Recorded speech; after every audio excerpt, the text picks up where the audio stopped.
So adorable. What happened?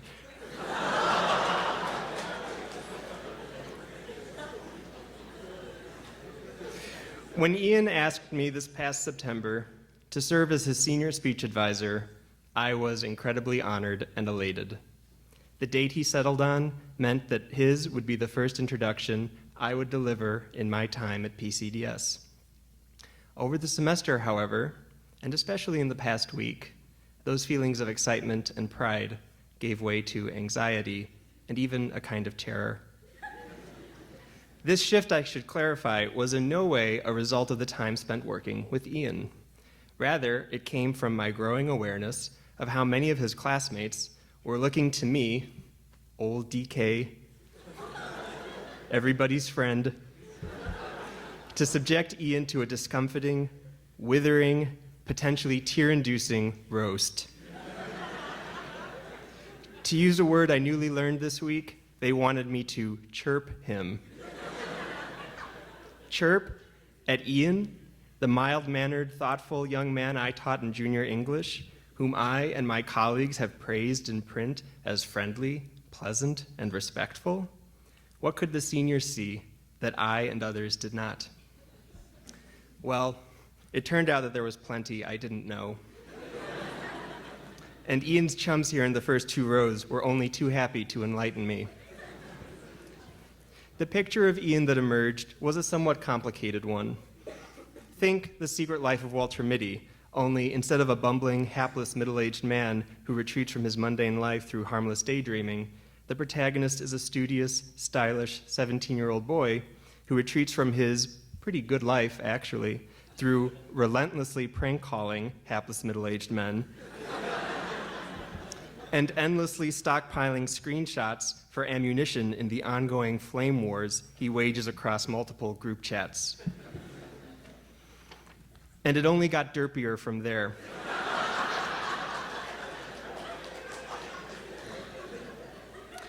I spent too much time ascertaining what was factually real in the blatantly ridiculous, whether, for example, Ian went rogue at 12 a.m. or 4 a.m. at his own 6th grade sleepover to play Roblox by himself. Whether Ian broke his arm in a bicycle accident last year from accidentally clasping the front brakes and flying over the handlebars, as Caden Short describes it, or in a decidedly less spectacular fashion. Stories like these, and with Ian there are countless others, are the stuff of legend, but they distract us from who Ian is in his heart of hearts, a loving soul whom friends describe as fiercely loyal to his family, passionately devoted to his interests, and an altogether riot to be around. One of Ian's interests is being a natty dresser. Clifford said, "Ian's meticulous about his hair and style, as is evident from his hard hair part and comb lines. He has specific outfits, which he coordinates and tries on at least the night before wearing them. He is allergic to mixing and matching. He wears fits only." Others in the inner circle, such as Michael Rosenthal, get to see Ian's designing mind at work. Michael says, "Ian and I have gotten to be very close friends, and I wouldn't know what to do without him. During this past year and a half, he has FaceTimed nearly every night just to talk. During these conversations, he shows me his outfits for the next day. He goes through every pair of clothing in his closet. He points the camera to the mirror and strokes his hair with his comb while telling me how gifted he's been to have such golden hair.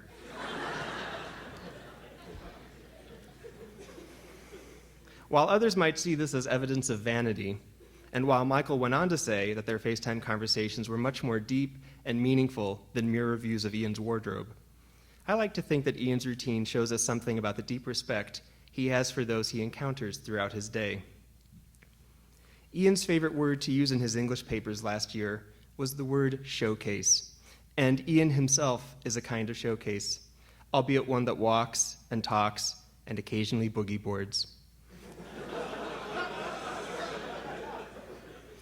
The meticulousness with which he coiffs his hair and coordinates his fits is done as much for our sake as for his. Think about that. He wants to look his best for us. As much as he loves the finer things, Ian's going to talk to you today about the enduring things: family, compassion, fortitude, and the resilience of the human spirit. When I asked Ian why he chose the topic he did, he said, "It's the most powerful thing I can talk about." I know that as you listen to his speech, you will have a glimpse into Ian's heart, the self that remains when the silliness and even the stylishness fall away. And I think you will see why today I get to share in the pride and delight felt by those privileged to be galaxies in Ian's universe. Please join me in welcoming to the podium Youn Ian.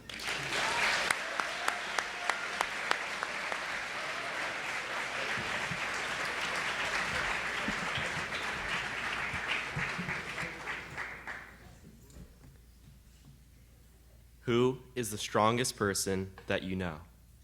When we think about strength, we often envision physical toughness.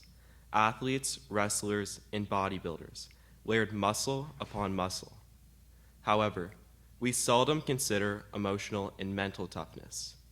The truth is, the strongest people in the world aren't those who can lift the most or perform the longest. The strongest people in the world are those who keep fighting when the only thing pushing them further is their internal strength and faith. The strongest people in the world are those who impact this planet in positive ways, as their legacy lives on for generations to come. Meet my grandmother. She's my hero, my fighter, dare to say my second mother. For all of my 17 years, she has lived in my home, only steps away from my room. Until last year, it seemed as if we did everything together, traveling on trips around the world, sharing stories and eating dinner as a family, with her always by my side. On December 16th of last year, at 78 years old, my grandmother was diagnosed with a broken hip. She had fallen the night before, and even then, she found a higher meaning to her injury, swearing that it was not an accident. Instead, she believed that some divine force had shoved her to the ground. She appeared perfectly healthy in her initial x-rays. However, different opinions from doctors led to further scanning. The discovery of white spots near her abdomen appeared in deeper tests, and it seemed as though her life was coming to a screeching halt. I don't remember the day of her initial diagnosis too well. It comes back to me in small portions. I walked in the Mayo Clinic, and my dad took me to a waiting room with some of my closest family members, all gathered around my grandma. The doctors explained that the white spots in her x-rays were a sign of stage 4 pancreatic cancer. Another doctor came in and described her condition, stating that stage 4, which is classified as when the cancer has spread to surrounding organs, is the final and most severe stage. He indicated that she would be dead within 3 months, suggesting she complete her bucket list immediately. He told us the story of his mother, who also had pancreatic cancer, and how she had passed away within a matter of weeks after her stage 4 diagnosis. However, this doctor did not know that death is not an option for my grandmother. He did not see the force within this woman who stands a little over 5 feet tall. To understand my grandmother's perseverance, you need to appreciate how far she has come in her life. Her mother was an alcoholic, her father a compulsive gambler. Growing up, one day she would be living in a Central Park penthouse. The following week, the family was broke, living in a cold water flat. Being the eldest of 5 children, she assumed the role of an adult at just 8 years old.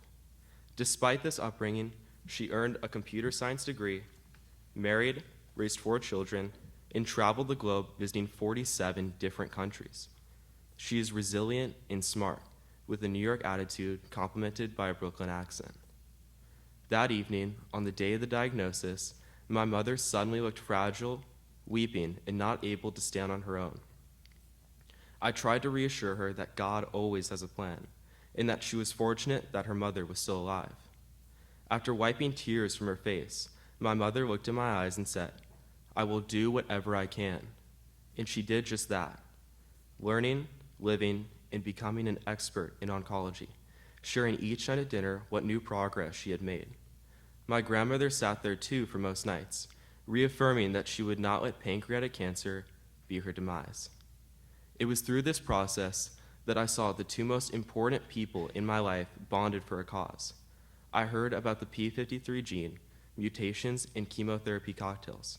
I held my grandmother's hand when she was vomiting after chemotherapy and told her she looked beautiful when her dark brown hair quickly fell out. We prayed together each Sunday when she took communion. I put off assignments and schoolwork to keep her company and made sure that she felt loved and wanted. She was never a burden. 3 months ago, my grandmother underwent the Whipple procedure, a complex 13-hour operation that removes the head of the pancreas, part of the small intestine, the gallbladder, and the bile duct.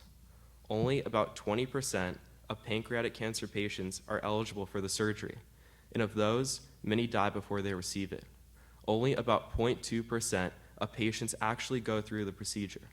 I am astonished to say that after nearly a year since the doctors assessed that my grandmother's cancer was life-threatening, stating that she only had a few months left, she is fighting harder than ever. Her cancer is nearly gone, and the remaining tumors are shrinking.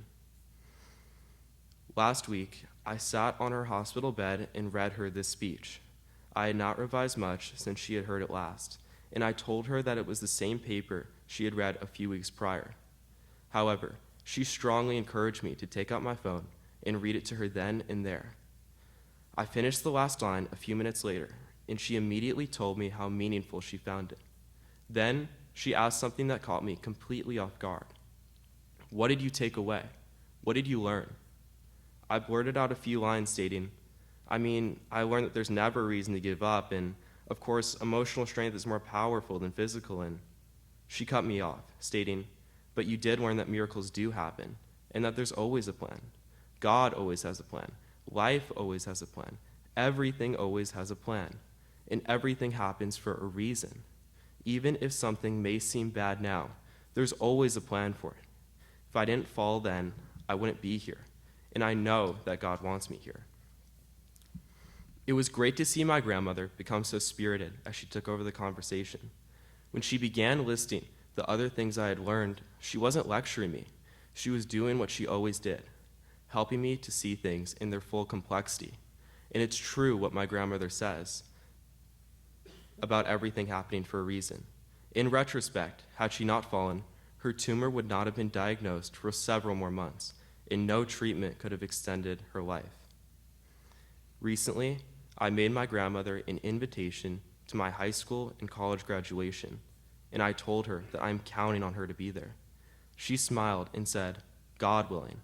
I answered, Grandma willing. You'll be there, and she will. I know it. My grandmother truly is the strongest person that I know. Thank you.